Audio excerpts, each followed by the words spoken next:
This girl, in order to hide her beautiful appearance, would cover her face with freckles using pigment every day. However, Mao Mao never imagined that even dressed so plainly, she would still be targeted by human traffickers. One day, while Mao Mao was absorbed in picking herbs, 3 burly men suddenly appeared, kidnapped her, and sold her into the imperial palace. Mao Mao knew well that the palace was full of hidden dangers, so to avoid drawing attention and risking her life, she deliberately concealed her literacy and knowledge of medicine. Because of her freckled face and extremely ordinary figure, Mao Mao was eventually assigned to the laundry bureau in the harem as a maid. Fortunately, ordinary palace maids only needed to serve for 2 years before being released. Mao Mao decided to keep a low profile during this period. 3 months passed in a flash. That day, something strange happened in the palace. The newly born prince and princess both fell ill with the same disease. Their lives were hanging by a thread. Yet none of the imperial physicians could cure them. The emperor's previous 3 children had also died young from this illness. Rumors began to swirl throughout the palace. Everyone believed the emperor was cursed. However, with Mao Mao's medical knowledge, she didn't believe in curses. According to her friend Lisa, the patients suffered from severe abdominal pain and vomiting. These were clearly symptoms of poisoning. Mao Mao originally didn't want to get involved in palace affairs, but curiosity overcame her reason, so she decided to secretly investigate the consort's quarters. Just as Mao Mao stepped into Rifa's palace, she heard a loud slap.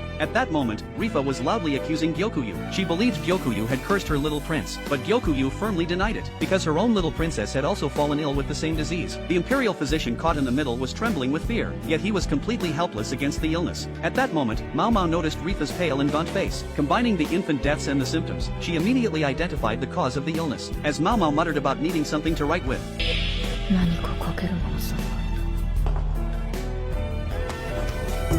she happened to brush past a handsome man. To avoid exposing herself, Mao Mao came up with a clever idea after careful thought. She tied the clue together with a rhododendron flower, then secretly placed it on the consort's windowsill. However, when Rifa's maid saw it, she simply threw it away. Then, on a stormy night a month later, the entire harem echoed with Rifa's heart-wrenching cries, because the little prince had passed away. However, what no one could have expected was that Gyokuyu's little princess had miraculously recovered. Lord Jinshur, who managed the harem, was ordered to investigate. He arrived at Gyokuyu's palace, and obtained the cloth strip left behind by the mysterious person. At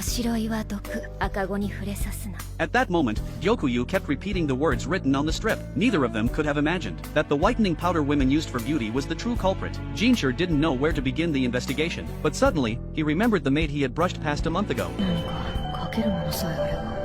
Jinshur thought things were starting to get interesting. The next day, Jinshur summoned all the palace maids from the laundry bureau. The cautious Mao Mao sensed that something was off, but the other maids were all extremely excited. Only then did Mao Mao realize that this man was the handsome eunuch Lisa often talked about. Just then, Jinshur suddenly held up a piece of paper. It read, "The girl with the freckled face, stay behind." Mao Mao was instantly shocked when she saw it. Immediately after, Jinshur dismissed everyone else. That's when Mao Mao realized she had fallen into a trap. It turned out that most of the laundry maids couldn't read. If Mao Mao had pretended not to recognize the writing and left, then Jinshur wouldn't have been